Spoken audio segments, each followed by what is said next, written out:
अस्सलाम वालेकुम dear students, कैसे हैं आप सब। उम्मीद करता हूं कि आप सब खैर वाफियत से होंगे। तो हमने बाय हसन मलिक के नोट्स स्टार्ट किए हुए थे। तो इसमें जो पहला क्वेश्चन है इसको मैंने डिटेल से आपको बताया था। सेकंड क्वेश्चन भी मैंने हिंट वगैरह दे दिए थे जिससे आप एंड तक क्वेश्चन खुद कर सकते हैं। और क्वेश्चन नंबर 3, 4, 5 बिल्कुल इसी तरह था। और ये सारे क्वेश्चन डिस्क्रीट रैंडम वेरिएबल्स के रिलेटेड थे। इसमें प्रोबेबिलिटी मास फंक्शन आता था। कल के लेक्चर में सारी चीज़ें डिटेल से बयान की गई हैं। अगर आप कल का लेक्चर देख लेते हैं ना तो आज का लेक्चर देखने की ज़रूरत नहीं पड़ेगी, सिर्फ नोट्स फॉलो करें, आप खुद ब खुद टैकल कर लेंगे। तो कल का लेक्चर बहुत ज़्यादा इंपॉर्टेंट था। डिस्क्रिप्शन बॉक्स में प्ले लिस्ट मिल जाएगी, आप वहाँ से जाकर उसको देख सकते हैं। बस फ़र्क क्या है कि कल का लेक्चर डिस्क्रीट का था, आज लेक्चर कंटिन्यूस का होगा। ठीक है, तो कल के लेक्चर में जहाँ पे समीशन यूज़ हो रही थी ना, यानी कि ये वाला, तो आज वहाँ पे सिर्फ इंटीग्रल यूज़ हो जाएगी, बाकी सारा लेक्चर वैसे ही रहेगा। ठीक है, तो चलिए आइए हम पहले चीज़ों को डिस्कस कर लेते हैं दोबारा। तो कल हमने इन चीज़ों को डिस्कस किया था, ये वाली चीज़ों को। ठीक है, तो आज हम यहाँ से इन चीज़ों को डिस्कस करेंगे। Continuous probability distribution. कंटिन्यूस का कैसे पता चलता है? एक्स और वाई की वैल्यूज़ एक ख़ास इंटरवल में दी होती हैं। इसमें वैल्यूज़ इस तरह होती थी, एक्स 1, 2 आ गया, ठीक है, और वाई की वैल्यू 2, 4, 6 ये चीज़ें आ गई। ठीक है, तो इस तरह होती थी एक्स। यहाँ पे क्या होगा, एक ख़ास इंटरवल दिया जाएगा कि एक्स की वैल्यू 0 से 1 है और वाई की वैल्यू 2 से 4 है। ठीक है, तो यहाँ पे इस तरह इंटरवल की फॉर्म में चीज़ें दी जाएंगी। ये सिंगल वेरिएबल का फंक्शन था, इसको यूनिवेरिएट कहते हैं। तो ये हमने पहले दूसरे सेमेस्टर में डिस्कशन की थी। आज हमारा 8वें सेमेस्टर है, हम 8वें सेमेस्टर के स्टूडेंट हैं। तो इसमें बाई वेरिएट, ठीक है, यानी कि 2 वेरिएबल्स के रिलेटेड सारी डिस्कशन की जाएगी। और आगे जो चीज़ें लिखी गई हैं ये भी 2 वेरिएबल्स के हिसाब से। तो ये फंक्शन हुआ करेगा और इस फंक्शन को नाम दिया जाएगा प्रोबेबिलिटी डेंसिटी फंक्शन। डिस्क्रीट में प्रोबेबिलिटी मास फंक्शन कहते थे और यहाँ पे कंटिन्यूस में प्रोबेबिलिटी डेंसिटी फंक्शन कहेंगे। ठीक है, अब ये f of x comma y है। अब f of x comma y है तो इसमें मार्जिनल डिस्ट्रीब्यूशन बनेगी, एक्स का फंक्शन और y का फंक्शन ज़्यादा कर देंगे। ठीक है, ये कैसे बनेगी देखें। x का फंक्शन है तो इसका मतलब सारा जवाब x में आएगा, सारा जवाब x में आएगा। तो मैं कहूँगा f of x comma y का जवाब x में आएगा। तो y कहाँ गया, y पे डेफिनेट इंटीग्रल की लिमिट लग जाएगी। इसी तरह ये y का फंक्शन है तो सारा जवाब इसका किस में आएगा, x में आएगा। अब यहाँ तो y भी आ रहा है, इसका सारा जवाब y में आएगा क्योंकि y का फंक्शन है ना, तो इसका सारा जवाब y में आएगा। y में आएगा तो x कहाँ गया, तो x के ऊपर लिमिट लग जाएगी और x इस तरह ख़त्म हो जाएगा। ठीक है, इसको मार्जिनल डिस्ट्रीब्यूशन का नाम देंगे। और नेक्स्ट देखें कि यहाँ पे जो चीज़ें आएंगी ना तो बिल्कुल वही आएंगी जो ये लिखी हुई हैं। ये क्या चीज़ें हैं मैं आपको बताता हूँ। अपना मार्जिनल डिस्ट्रीब्यूशन का यूज़ किया जाएगा कंडीशनल में। कंडीशनल क्या होती है, कंडीशनल आपको बता देता हूँ। ये इस तरह आ सकता है कि f, ठीक है, f x with given y, f x पे कंडीशन है विद गिवन y, तो इसका मतलब क्या होगा, इसका मतलब है फंक्शन कर देंगे और डिवाइड में कर देंगे। ये नीचे y लिखा हुआ है तो y का फंक्शन। और अगर इस तरह आ जाए y विद गिवन x है तो इसका मतलब क्या है कि नीचे क्या आ जाएगा, x आ जाएगा और यहाँ पे x का फंक्शन ये वाला था, g ऑफ x था। ठीक है, तो मेन यानी कि यही बातें हैं सिर्फ। कंटिन्यूस कैसे पता चलेगा कि x और y की वैल्यूज़ इंटरवल में दी जाएंगी। ये सिंगल वाला था, ये पहले दूसरे सेमेस्टर में डिस्कशन की थी, इसको छोड़ें। डबल वाले पे बात करेंगे जिसको बाई वेरिएट या जॉइंट कहते हैं। और इसका जो फंक्शन होगा ना, इसका जो प्रोबेबिलिटी फंक्शन होगा उसको प्रोबेबिलिटी डेंसिटी फंक्शन कहते हैं। और ये f of x comma y है, इसको प्रोबेबिलिटी डेंसिटी फंक्शन कहते हैं। यहाँ से जी का एक्स का फंक्शन, वाई का फंक्शन, जो एक्स का फंक्शन होगा अकेले एक्स का, वो हमारे पास मार्जिनल डिस्ट्रीब्यूशन आ जाएगी और अकेले y का फंक्शन वो भी मार्जिनल डिस्ट्रीब्यूशन आ जाएगी। फिर आगे इनका यूज़ होगा कंडीशनल प्रोबेबिलिटी में। ठीक है, तो ये सारी चीज़ें आपके सामने हैं। चलिए जी हम एक क्वेश्चन पे चलते हैं, बाकी चीज़ें वहाँ पे डिस्कस करेंगे। ये भी कल के दिन बताया था कि ये जो 12 क्वेश्चन है ना, क्वेश्चन नंबर 1, 2, 3, 4, 5 और आगे 6 से लेके जो 12 तक कंटिन्यूस हैं, ये सारे क्वेश्चन में ना ये 12 चीज़ें फाइंड करनी है। ये सारी क्वेश्चन में ना 12 चीज़ें फाइंड करनी है। तो कल हमने डिस्क्रीट के रिलेटेड ये सारी चीज़ें फाइंड की थी, आज हम कंटिन्यूस के रिलेटेड ये सारी चीज़ें फाइंड करेंगे। ठीक हो गया, कैसे फाइंड करने में आपको बता देता हूँ। ये जी ऑफ एक्स का फार्मूला मैंने आपको लिखा दिया है कि एक्स का फंक्शन होगा, इसका मतलब वाई पे लिमिट आ जाएगी, ठीक है, ये इसके इक्वल होगा जी। ये एक्स वाई का फंक्शन है, इसका मतलब एक्स पे लिमिट आ जाएगी, एक्स को ख़त्म हो जाएगा ना, लिमिट अप्लाई होगी, तो ये वाली चीज़। अब ये एक्सपेक्टेड वैल्यू ऑफ एक्स है, तो एक्सपेक्टेड वैल्यू ऑफ एक्स किसके इक्वल होगा, ये इक्वल होगा, देखें एक्सपेक्टेड के अंदर जो भी चीज़ होगी ना वो आपने लिख देनी है समीशन में। डिस्क्रीट में हम लिखते थे समीशन एक्स, और आप एक्स का फंक्शन है तो जी ऑफ एक्स आ जाता था। यहाँ पे फिर क्या लिखेंगे, ये कंटिन्यूस है तो आ जाएगा इंटीग्रल, एक्स लिखा हुआ है तो एक्स आ जाएगा, और साथ क्या लिखा हुआ है, एक्स लिखा हुआ है तो एक्स आ जाएगा, और साथ फंक्शन आ जाएगा हमारा, कौन सा फंक्शन आ जाएगा, जी ऑफ एक्स का, ठीक है, जी ऑफ एक्स का फंक्शन आ जाएगा। और बस जी, यानी कि ये चीज़ें सारी ना आगे जाके हम डिस्कस करेंगे। इसी तरह ये वाली चीज़, ये फार्मूलाज पहले मैं आपको दिखा देता हूँ आगे जाके कि कैसे फाइंड करेंगे। ये फार्मूलाज पहले आप देख लें, बल्कि क्वेश्चन ही डायरेक्ट सॉल्व कर लेते हैं। ये देखें, ये सारे क्वेश्चन आपके सामने आएंगे। ये है, ये जी ऑफ एक्स हो गया, ये एच ऑफ, ठीक है, और अगर हमने एक्सपेक्टेशन फाइंड करनी है तो ये आ गया, ठीक है। ये देखें एक्सपेक्टेशन के फार्मूले, अगर ई ऑफ एक्स है तो फिर एक्स जी एक्स, अगर ई ऑफ वाई है तो वाई एच ऑफ वाई, अगर एक्स वाई है तो एक्स वाई भी, और दोनों का फंक्शन। जब अकेला एक्स था तो अकेले एक्स का फंक्शन जो कि जी ऑफ एक्स फाइंड किया था, अकेला वाई है तो वाई का फंक्शन जो कि एच ऑफ वाई फाइंड किया था, और दोनों है तो दोनों का function f of x y आ जाएगा। ये सारी चीज़ें ना हम चले आइए डिटेल से बयान करते हैं। अगर आप पहले क्वेश्चंस को देख लेना तो ये क्वेश्चन आपके सामने, क्वेश्चन नंबर 6 है, क्वेश्चन नंबर 8 है, 7 है, सभी में देखें ना। तो ये एक क्वेश्चन मैं करवा देता हूँ पहले, फिर नेक्स्ट सारे क्वेश्चंस का मैं गाइड कर दूँगा आपको। सबसे पहले देखें, ये फंक्शन दिया गया है f of x comma y के एक्स वाई, बच्चों जिसका आपको बता दिया है ना कि ये प्रोबेबिलिटी डिस्ट्रीब्यूशन है। क्या बता दिया हो, ये प्रोबेबिलिटी डिस्ट्रीब्यूशन है, तो उनका सम जो है वो हमेशा 1 के इक्वल आता है। अगर डिस्क्रीट है तो डिस्क्रीट में सम समीशन से सॉल्व किया जाता है, और अगर कंटिन्यूस है तो सम इंटीग्रल को रिप्रेजेंट करता है। इंटीग्रल असल में क्या होता है, ये भी सम ही होता है। देखिए जिस तरह एस था ना, तो एस कुछ चीज़ों को ऐड करना है, सम प्लस का साइन, ये जो समीशन है ये n चीज़ों को, और अगर इन्फिनिट में हो जाए जैसे इंटरवल के फॉर्म में, तो ये उन चीज़ों को सम के लिए इंटीग्रल यूज़ होती है, सही है। तो यहाँ पे क्या होगा कि सम हमेशा जो है बच्चों किसके इक्वल होगा, 1 के इक्वल होगा। अगर डिस्क्रीट है तो उसका समीशन 1 के इक्वल, अगर कंटिन्यूस है तो उसका इंटीग्रल 1 के इक्वल हुआ करेगा, ठीक है। अब ये देखें, सबसे पहले देखिए उन्होंने लिख दिया है प्रोबेबिलिटी डेंसिटी फंक्शन, तो आपको बताया था कि कंटिन्यूस में प्रोबेबिलिटी डेंसिटी फंक्शन लिखा होगा, ठीक है। सेकंड बात क्या है कि उन्होंने देखें एक्स की लिमिट 0 से 2 है, वाई की 0 से 3 है, और उन्होंने ये वाली चीज़ हमें दे दी हुई है। तो इसका मतलब क्या है कि अगर हम लिमिट लेंगे f of x comma y की डी एक्स और डी वाई के रिस्पेक्ट, यानी कि सारे की लेनी है ना, एक्स कहाँ से है, एक्स 0 से 2 है, और वाई कहाँ तक है, वाई 0 से 3 है, तो ये चीज़ किसके इक्वल आएगी, 1 के इक्वल आएगी। अब ये चीज़ हमने क्यों लिखी है, इसकी क्या ज़रूरत है, तो हम के की वैल्यू फाइंड करेंगे इस तरह बच्चों, ठीक है, के की वैल्यू।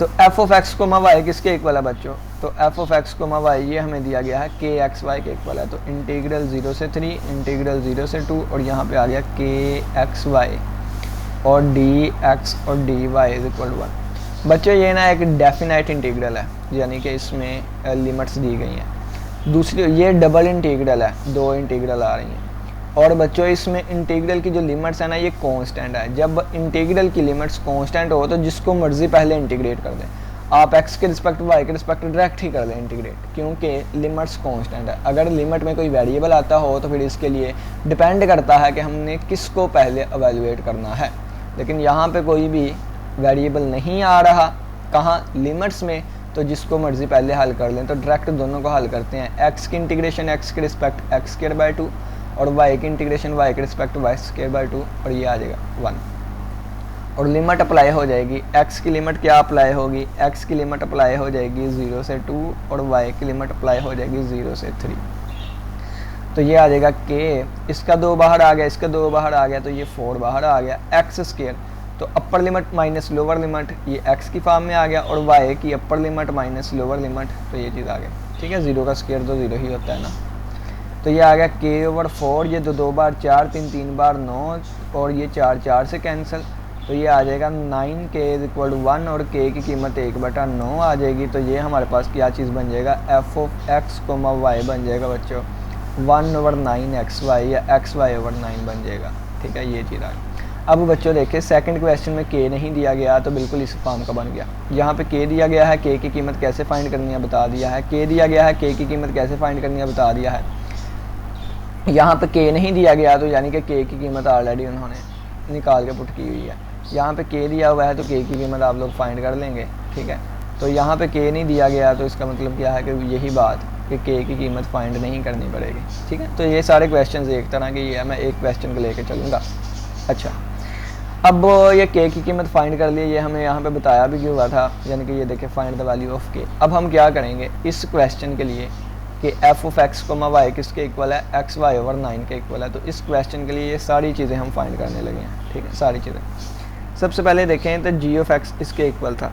ठीक है, जी ऑफ एक्स इसके इक्वल था, तो यहाँ पे पुट कर दें वाई की लिमिट वाई 0 से 3 था। ठीक है, f of x comma y, तो f of x comma y नहीं यहाँ पे, हाँ f of x comma y अभी निकाल के आए हम, एक्स वाई ओवर 9 है और डी वाई, वाई के रिस्पेक्ट इसको डिफ्रेंशिएट करना है। तो 1/9 तो पहले कॉन्स्टेंट बाहर आ गया, एक्स भी आया था कॉन्स्टेंट बाहर आ गया, क्योंकि वाई के रिस्पेक्ट इंटीग्रेशन है तो वाई की इंटीग्रेशन y² 2 आ जाएगी। तो ये 2 भी बाहर आ गया, तो 9 2 बार 18, तो x ओवर 18 और y², y की लिमिट क्या थी 0 से 3 थी, तो 3 बार 9 माइनस 0 यानी कि क्यूब आएगा, ऊपर भी क्यूब आना था, फिर ये हम मिस्टेक कर गए यहाँ पर। ये देखें y की लिमिट में क्या था, अच्छा 3 था, तो 3 का क्यूब, ठीक है जी।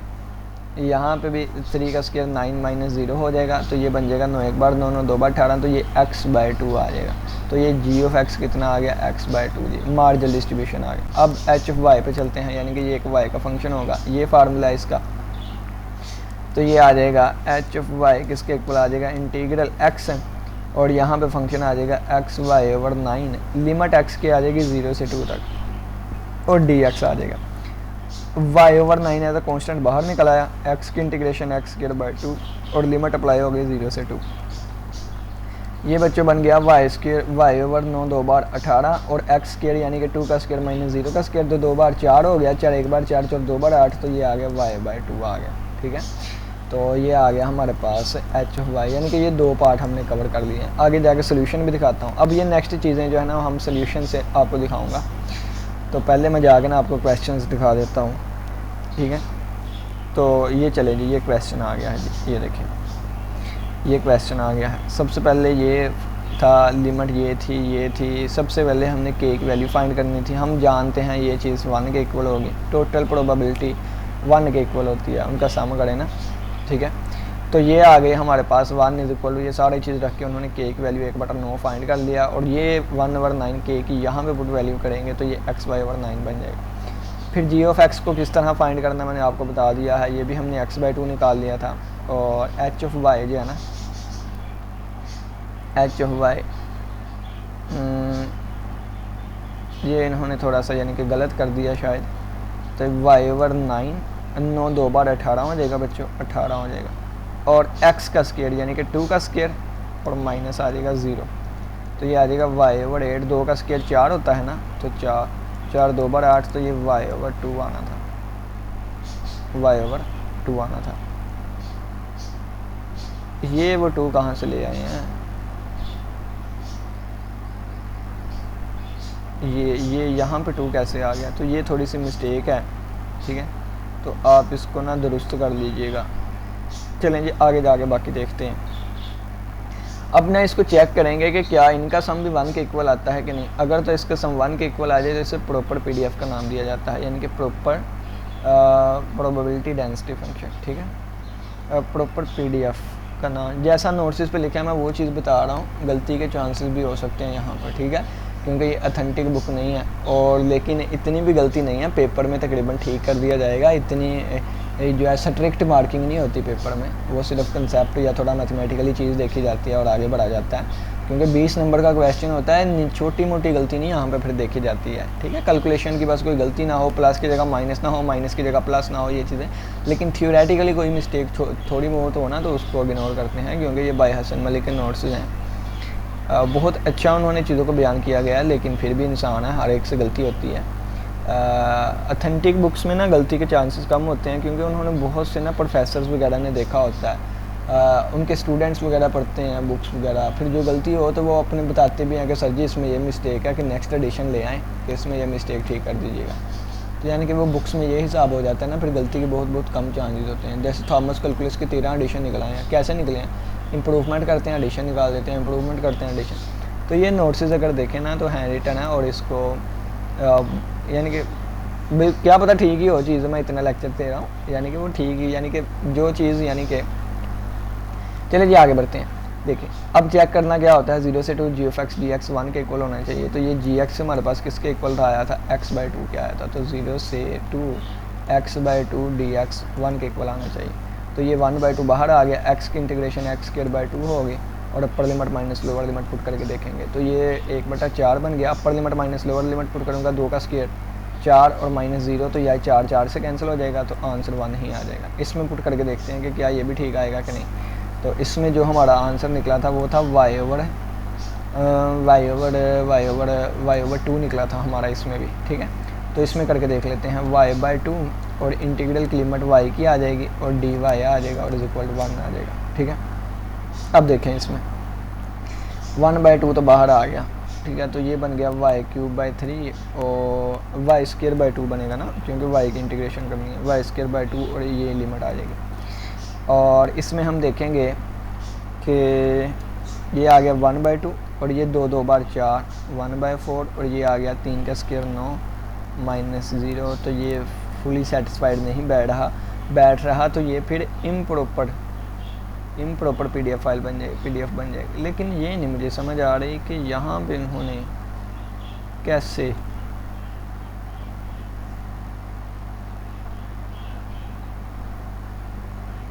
अच्छा एक मिनट, मैं ऊपर जाकर दोबारा देखता हूँ, शायद मुझसे ना गलती हुई हो।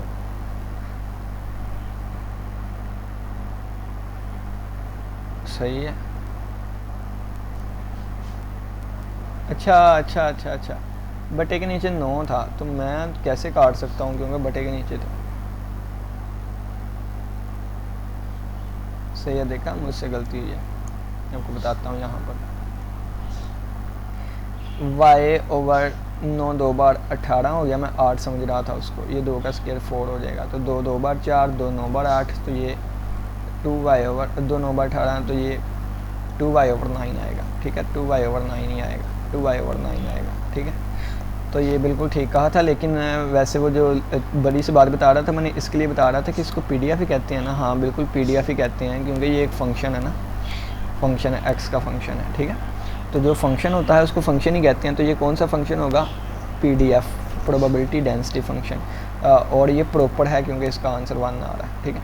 अच्छा, इसमें ये बिल्कुल ठीक लिखा हुआ है, ये आएगा आंसर इसका, क्या आंसर आएगा इसका, 2y/9 ही आएगा।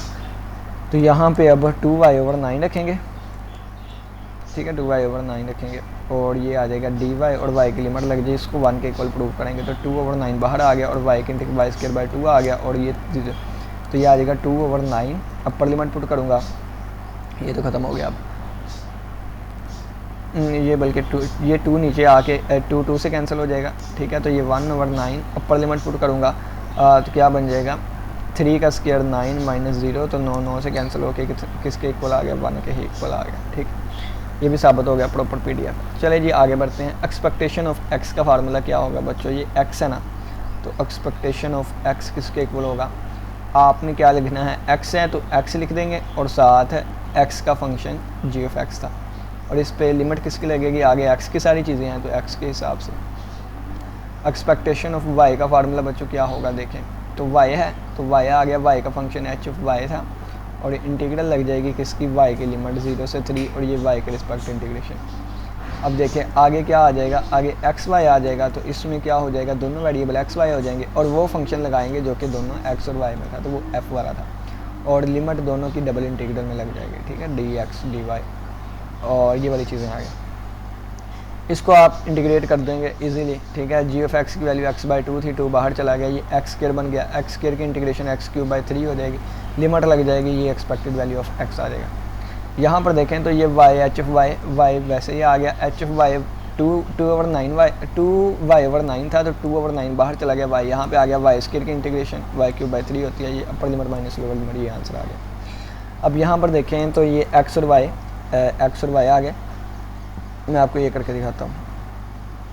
x और y ऐसे ही रहेगा, ये किसके इक्वल था, ये फंक्शन xy/9 के इक्वल था, तो 1/9 बाहर आ गया, ये x multiply by x square हो गया, ये y multiply by y square हो गया और y स्क्वायर हो गया, और दोनों की इंटीग्रेशन लैदा कर दी क्योंकि लिमिट्स कांस्टेंट थी।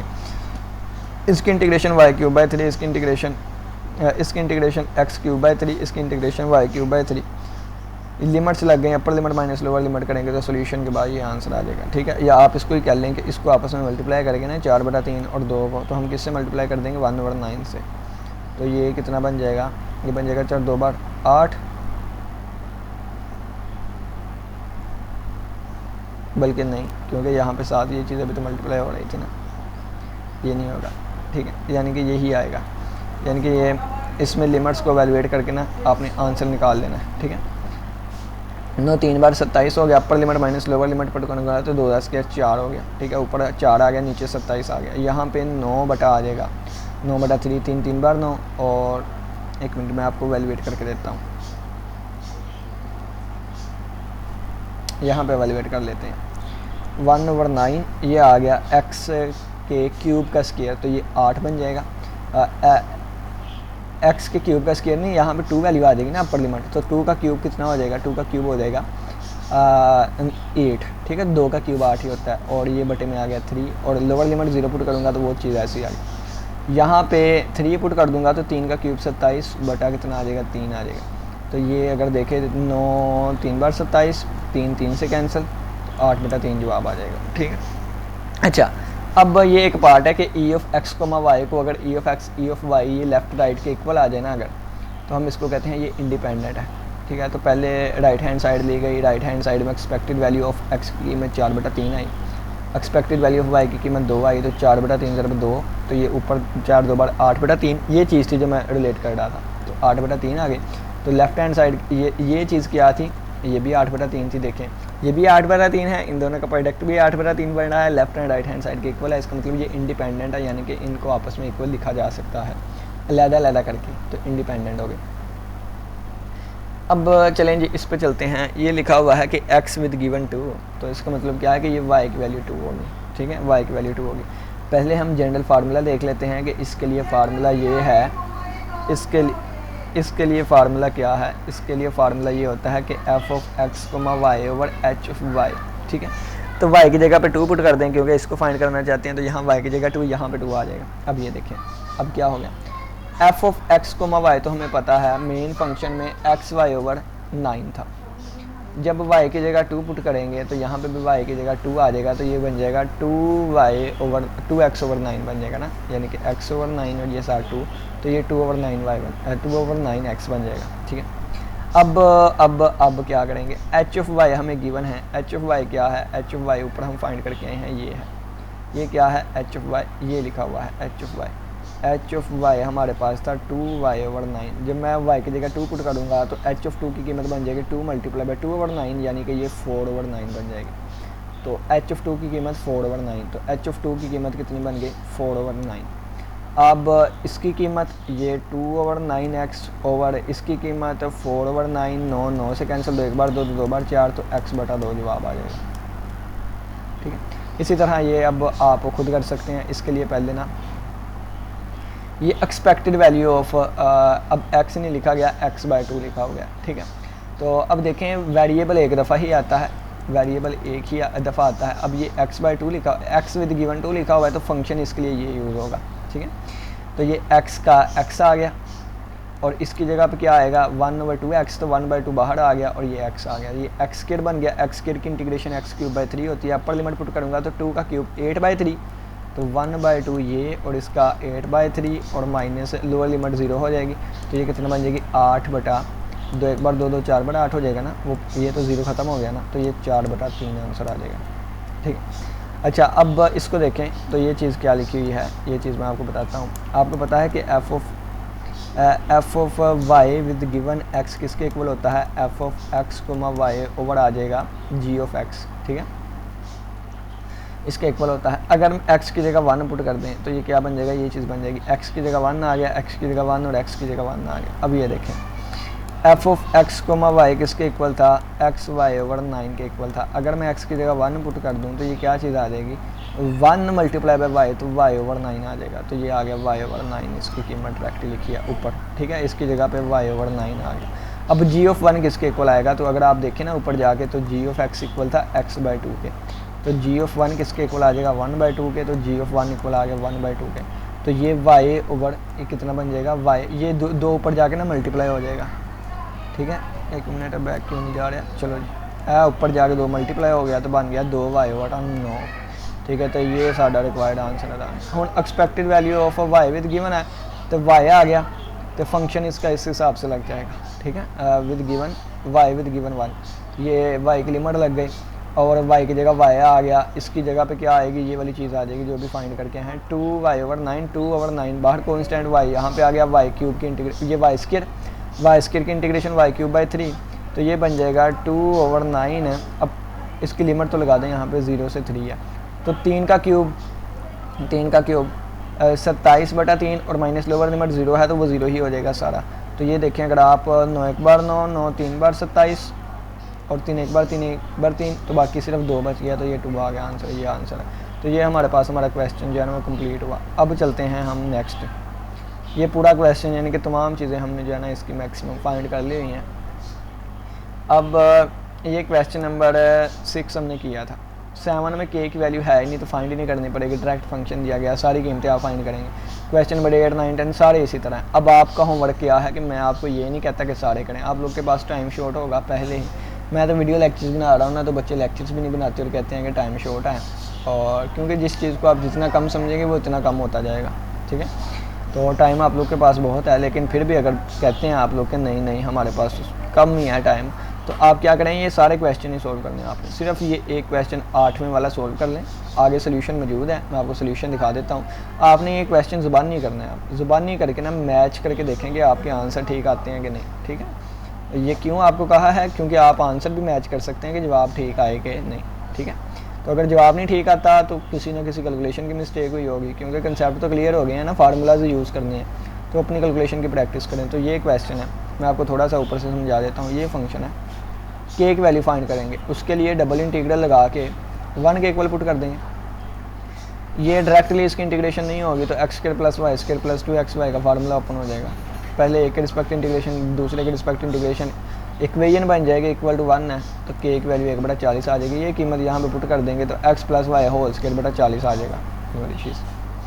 फिर आप क्या करेंगे, मार्जिनल डिस्ट्रीब्यूशन फाइंड करेंगे। g ऑफ x है तो ये f of x comma y, लेकिन लिमिट y पे होगी, h ऑफ y है तो लिमिट x पे होगी, ठीक है। तो ये आप लोगों ने लगा के इसको इंटीग्रेट करके x का फंक्शन आ जाएगा, कौन सा, ये वाला आ गया जी, y का फंक्शन आ जाएगा, तो ये वाला आ गया जी, ठीक है। अब इसको चेक करना है, यानी कि x के रिस्पेक्ट इंटीग्रेट करके इसको चेक करना है, लिमिट लगा के कि ये 1 आती भी है कि नहीं। 1 आ गए तो ये प्रॉपर PDF, इस पे y की लिमिट्स लगा के इसको इंटीग्रेट करना है, तो ये प्रॉपर PDF, ठीक है, 1 के इक्वल आ गए थे। फिर आपने क्या करना है, एक्सपेक्टेड वैल्यू ऑफ x का मतलब क्या है कि x और x का फंक्शन और लिमिट भी x की, तो ये 0 आ रही है।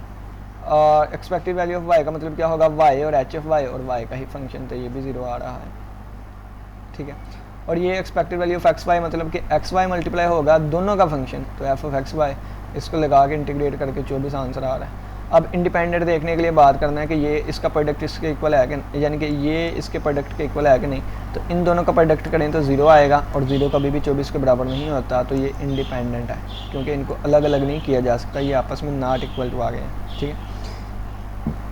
अब इसमें y की वैल्यू 2 है तो ये f ऑफ x कोमा 2 आ गए, और विद गिवन यानी कि ये h ऑफ 2 आ गया, y की वैल्यू थी ना y का फंक्शन, तो ये कीमतें पुट करके ये इसके इक्वल आ गया। इसी तरह ये कंडीशन के लिए ये वाली इक्वल आ गया।